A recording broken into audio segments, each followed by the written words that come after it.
Good morning all student. सभी का Shri Shyam education शिक्षण संस्थान में हार्दिक अभिनंदन है, स्वागत है। और मैं मनोज कुमार, अपना जो सब्जेक्ट है वो पॉलिटिकल साइंस, राजनीति विज्ञान,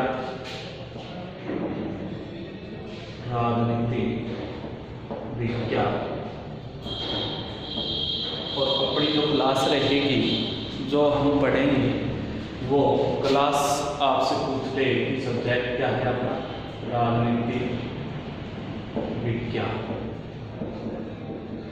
और बीए फर्स्ट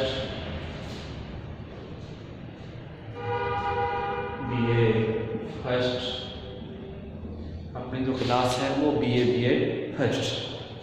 पूछ ले कि क्या चल रहा था। महात्मा गांधी जी चल रहे थे, मोहनदास करमचंद गांधी, तो हमने पीछे पढ़ा था।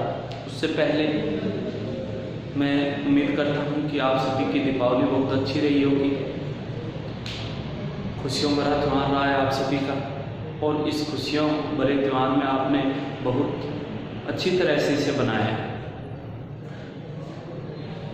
और इस खुशियों के साथ साथ पढ़ाई की भी खुशियाँ आपको साथ लेके आनी है। भाई पढ़ना है, आपको इतना अच्छा मौका मिल रहा है। घर बैठे को जितने भी बैठे हैं स्टूडेंट, उनको ऑनलाइन क्लासें मिल रही है। रेगुलरिटी की बात करें तो डे पर डे क्लासें यहाँ से अपलोड कर दी जाती है, आपके सामने आ जाती है। और इन क्लासों के साथ साथ आप तैयारी भी कर रहे होंगे, नोट भी कर रहे होंगे अपनी नोटबुक के अंदर। जैसे हमने लास्ट चैप्टर पढ़ा था, राजा राम मोहन राय के बारे में पढ़ा था, तो मेरी आशा उम्मीद यही है कि आपने उसको नोट किया होगा साथ साथ में। और अगर आपको कहीं भी कोई डाउट लगे, कोई दिक्कत लगे या कोई बात समझ में ना आए, तो आप कमेंट के माध्यम से उस बात को पुनः पूछ सकते हो, आपको बताई जाएगी वो बातें।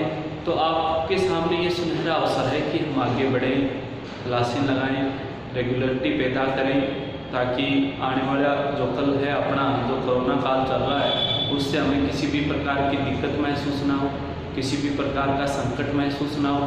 और हम दिन प्रतिदिन क्लासें लगाने के बाद जब अपना कोरोना काल से जब क्लासें प्रारंभ होगी, तो उस दौरान हमें किसी भी प्रकार की समस्याओं का सामना न करना पड़े। तो ये बातें हमने शेयर जरूर ध्यान लगा के जो बातें बताई है वो अपने जहन में रखोगे। तो बात चल रही थी महात्मा गांधी। तो मैंने बताया था कि महात्मा गांधी का जन्म आपको बताया था कि गुजरात के अंदर हुआ था। और बचपन में ही ये बताया था कि महात्मा गांधी है प्रारंभिक अवस्था में ही प्रारंभिक शिक्षा प्राप्त करने के बाद जो मैट्रिक शिक्षा है, वकालत की जो शिक्षा है, वो लंदन करने के लिए गए थे। वहाँ पे ही इन्होंने वकालत का कार्य प्रारंभ किया था। और मैंने ये भी बताया था वकालत के कार्य के दौरान वहाँ पहली बार दक्षिण अफ्रीका गए थे। वहाँ रणभेद जो स्टाग्रे शब्द का प्रयोग किया, रणभेद नीति का विरोध किया। और इनको विरोध करने के बाद मैंने ये भी बताया था कि 1915 में भारत लौट आए थे, 1915-16 के अंदर। और भारत में आने के बाद इन्होंने जो किसानों के ऊपर, भारतीय जनता के ऊपर जो अत्याचार हो रहे थे वो देखे इन्होंने, वो हमने पढ़ा। फिर इन्होंने सत्याग्रह जैसे शब्द हैं, सविज्ञा के आंदोलन है, दांडी यात्रा है, जैसे आंदोलन प्रारंभ किए थे भारत के अंदर। और फिर प्रार्थना स्थल में जाते हुए नाथुराम सिंह गोडसे द्वारा गोली मार के इनकी हत्या कर दी जाती है, डेथ हो जाती है। तो ये भी हमने पढ़ा। इसके अलावा मैंने बताया था कि गांधी जी हैं वो पर्पल स्वतंत्रता के समर्थक थे। और कैसी स्वतंत्रता चाहते थे? वो चाहते थे कि किसी के साथ मारपीट नहीं करने की बजाय, मतलब विद्रोह, हत्या, नुकसान न पहुंचा के उनको शांति के साथ स्वदेशी वस्तुओं का प्रयोग करके उसी प्रकार से हम क्या प्राप्त कर सकते हैं, स्वतंत्रता को प्राप्त कर सकते हैं। ये उनके विचार थे।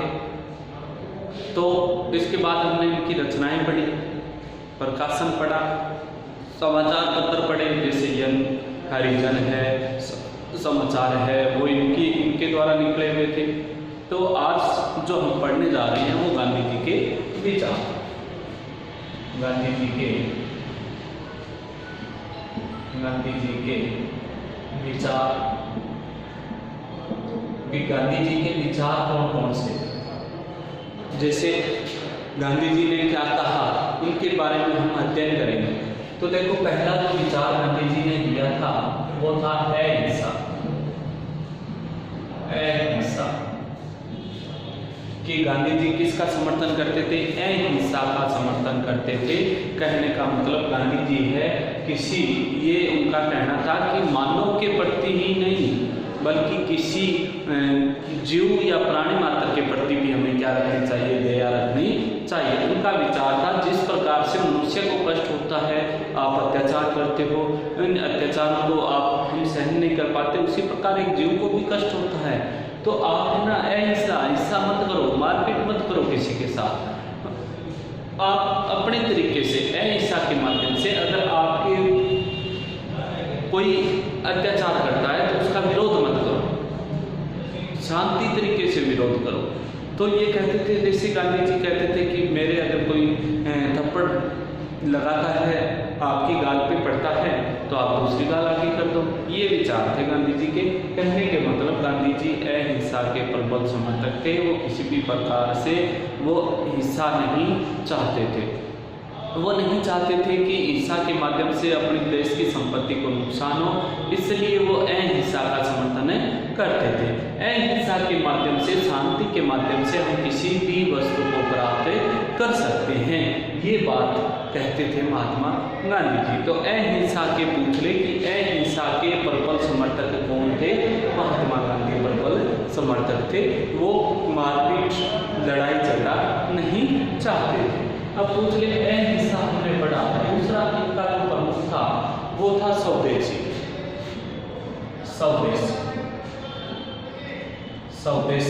वस्तु। तो गांधी जी स्वदेशी वस्तुओं को ग्रहण करने के लिए कहते थे। गांधी जी कहते थे कि आप विदेशी वस्तुओं को ग्रहण मत कीजिए, बल्कि जो स्वदेशी स्वदेशी हैं उनको ग्रहण कीजिए। कहने का मतलब विदेशी वस्तुओं का, क्या कहते थे कि विदेशी वस्तुओं का बहिष्कार करो। किसका बहिष्कार करो? कि विदेशी वस्तुओं का बहिष्कार करो, कि विदेशी वस्तुओं को मत अपनाओ, आप स्वदेशी वस्तुओं को अपनाओ। क्यों? क्योंकि अगर आप विदेशी वस्तुओं को अपनाओगे तो हमारी जो आर्थिक स्थिति है वो दिन प्रतिदिन क्या होती जाएगी? कमजोर होती जाएगी। हम जिस मुकाम पे पहुंचना चाहते हैं वहां नहीं पहुंच सकते, दिन प्रतिदिन दयनीय स्थिति हो जाएगी अपनी। तो आप विदेशी वस्तुओं को खरीदो मत, स्वदेशी वस्तुओं को खरीदो। स्वदेशी वस्तुओं को खरीदोगे तो अपने पास आय के स्रोत बढ़ेंगे, आय भी बढ़ेगी और हमारे पास गरीबी का दौर भी नहीं आएगा, जैसे गरीबी जैसी स्थिति भी उत्पन्न नहीं होगी। तो गांधी जी हैं वो स्वदेशी वस्तुओं का समर्थन करते थे। कहते थे कि विदेशी वस्तुओं का बहिष्कार करो, विदेशी वस्तुओं को मत अपनाओ। ये विचार थे महात्मा गांधी जी के। अब इसके बाद पूछ रहे कि पहला अहिंसा पढ़ा, दूसरा हमने पढ़ा स्वदेशी वस्तुओं का, तीसरा पूछ ले आपसे क्या विचार था? तो उनका विचार था सत्याग्रह।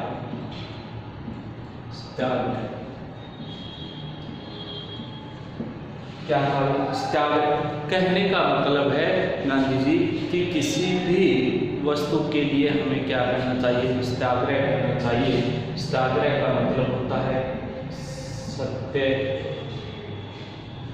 है कि किसी वस्तु के लिए आग्रह करना। क्या करना है? किसी भी वस्तु के लिए आग्रह करना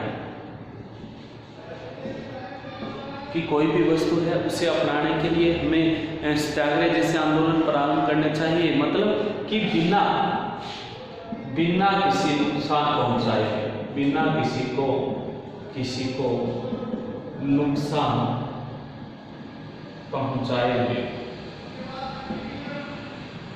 कि किसी व्यक्ति को क्या करना है कि नुकसान नहीं पहुंचाना है, तो बिना नुकसान पहुंचाए हुए हमें क्या करना चाहिए?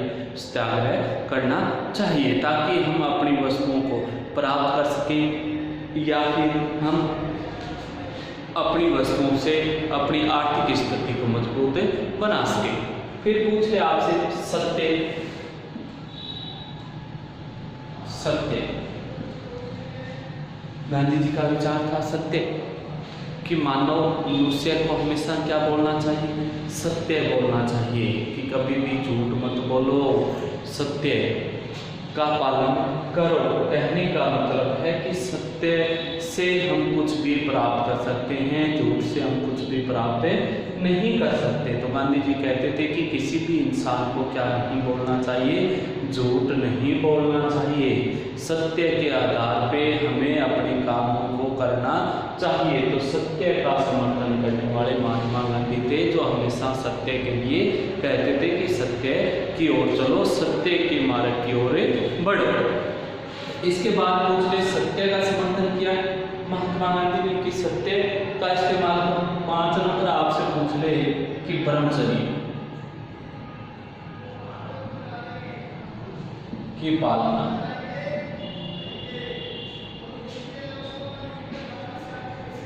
कि गांधी जी ब्रह्मचर्य की पालना का भी समर्थन करते थे। कहते थे कि मानव को, मनुष्य को ब्रह्मचर्य को अपनाना चाहिए, प्रत्येक इंसान को ब्रह्मचर्य के अनुसार चलना चाहिए। गांधी जी का विचार था कि हम तभी आगे बढ़ सकते हैं जब हम प्रतिदिन ब्रह्मचर्य का पालन करेंगे और इसके अनुसार चलेंगे। कहने का मतलब, ब्रह्मचर्य का मतलब होता है किसी की निंदा मत करो, किसी की बुराई मत करो, किसी पर स्त्री की ओर ध्यान मत दो। कहने का मतलब, ब्रह्मचर्य का मतलब क्या है कि हम तभी कामयाब होंगे जब हम ब्रह्मचर्य का पालन करेंगे। कैसे करेंगे, ये उन्होंने कहा था कि किसी पर नारी की तरफ ध्यान मत दो, झूठ मत बोलो, प्रतिदिन अपने कार्य को करते रहो। तो नित्य कार्य करना ही क्या कहलाया, ब्रह्मचर्य कहलाया। तो ब्रह्मचर्य के पालन से ही हम आगे बढ़ सकते हैं। ये किनका मानना था, गांधी जी का मानना था। फिर पूछ ले आपसे 6 नंबर कि गांधी जी का विचार सांप्रदायिकता का विरोध, सांप्रदायिकता का विरोध, कि गांधी जी जो अंग्रेज सांप्रदायिकता प्रणाली लेके आए थे, जैसे 1919 का जो अधिनियम था, कि 1919 का जो अधिनियम बनाया गया था भारत में, उस अधिनियम के माध्यम से सांप्रदायिकता प्रणाली को लेके आए थे, कि सांप्रदायिक निर्वाचन प्रणाली प्रारंभ की थी। कौन सी सांप्रदायिक निर्वाचन प्रणाली, तो उसका विरोध किया था। कहा था कि पर राष्ट्र की मांग भी यही से उठी थी। पाक राष्ट्र की बात करें कि पाक जो राष्ट्र बनेगा वो 1919 के अधिनियम से, या हम कह सकते हैं मॉन्टेस्क्यू चेम्सफोर्ड अधिनियम भी कह सकते हैं। इसे क्या कह सकते हैं भाई, मॉन्टेस्क्यू चेम्सफोर्ड अधिनियम, क्या कह सकते हैं, मॉन्टेस्क्यू चेम्सफोर्ड अधिनियम भी कह सकते हैं। कहने का मतलब कि 2 व्यक्ति थे, मॉन्टेस्क्यू चेम्सफोर्ड, ये भारत में सांप्रदायिक प्रणाली को लेकर आते हैं। सांप्रदायिक प्रणाली में कि 2 जो प्रमुख धर्म हैं उनको अलग कर देना, उनके मध्य विवाद उत्पन्न करवा देना। तो इसी कारण पाक राष्ट्र की मांग भी उठी थी सांप्रदायिक प्रणाली के कारण, जिसका महात्मा गांधी ने प्रबल विरोध किया था। महात्मा गांधी नहीं चाहते थे कि भारत का क्या हो, विभाजन हो, भारत के टुकड़े हो, और भारत के टुकड़े होने की वजह से अलग अलग राष्ट्र बने। तो वो कहते थे कि हमें एकता, एक होना पड़ेगा सभी को, हम एक ही देश के नागरिक हैं, एक होकर ही हम अपने देश की स्वतंत्रता प्राप्त कर सकते हैं, अन्यथा हम अपने देश की स्वतंत्रता को प्राप्त नहीं कर सकते। ये कथन थे महात्मा गांधी की। तो हमने अभी तक कितने विचार पढ़े हैं, 6 विचार। कितने पढ़े हैं, 6 विचार पढ़े हैं। पहला पढ़ा था अहिंसा का समर्थन किसने किया था, महात्मा गांधी ने किया था, कि महात्मा गांधी हिंसा के माध्यम से किसी भी प्रकार की क्या नहीं चाहते थे, स्वतंत्रता नहीं चाहते थे, क्योंकि जब हम हिंसा करेंगे तो अपने ही देश की संपत्ति को नुकसान होने वाला है। हिंसा के प्रकार भी होते हैं, आपसे पूछ ले, जैसे हिंसा 2 प्रकार की होती है, वो गांधी जी ने बताई थी 2 प्रकार। बात करें कि अहिंसा, हमें पढ़ना है अहिंसा, हिंसा नहीं पढ़नी है, तो हमें अहिंसा को अपनाना ही होगा।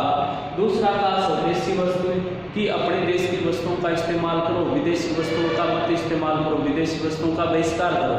आप विदेशी वस्तुओं को अपना लोगे तो भारत आर्थिक स्थिति दयनीय हो जाएगी, और अगर आप स्वदेशी वस्तुओं को अपनाओगे तो आर्थिक संकट भी नहीं आएगा और आप आगे से आगे बढ़ते जाओगे। फिर कहा सत्याग्रह।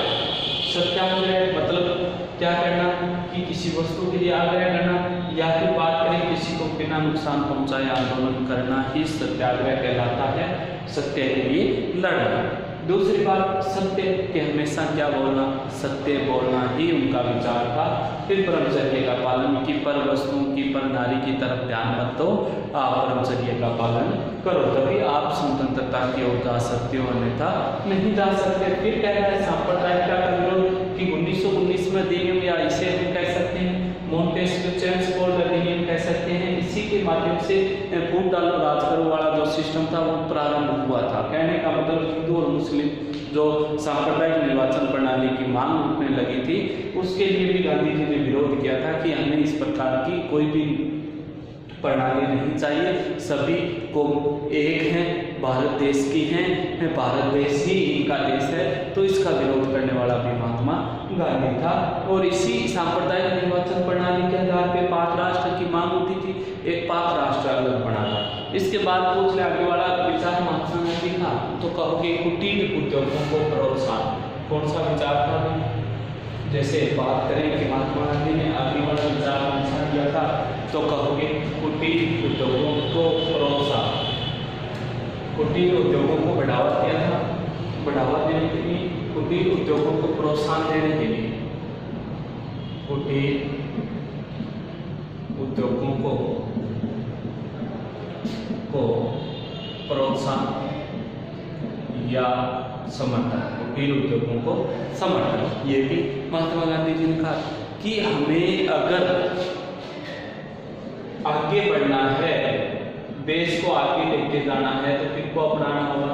कुटीर उद्योगों को अपनाना होगा। कुटीर उद्योग का मतलब होता है लघु उद्योग, छोटे छोटे लघु उद्योग भी कह सकते हैं हम इसे, ये भी कह सकते हैं कि हाथों द्वारा या हस्त द्वारा निर्मित वस्तुएं, किस द्वारा? हस्त द्वारा निर्मित वस्तुएं क्या कह सकते हो? कि हस्त द्वारा निर्मित वस्तुएं भी कह सकते हैं। तो गांधी जी कहते थे कि प्रत्येक गांव के अंदर कुटीर उद्योग स्थापित होना चाहिए, कि जब गांव के अंदर जब कुटीर उद्योग स्थापित हो गया, मनुष्य अपने हाथों से काम करने लग गया, तो भारत देश है वो प्रत्येक गांव से कुटीर उद्योगों के विकास के कारण पूरे विश्व में आर्थिक मजबूती से आगे चला जाएगा।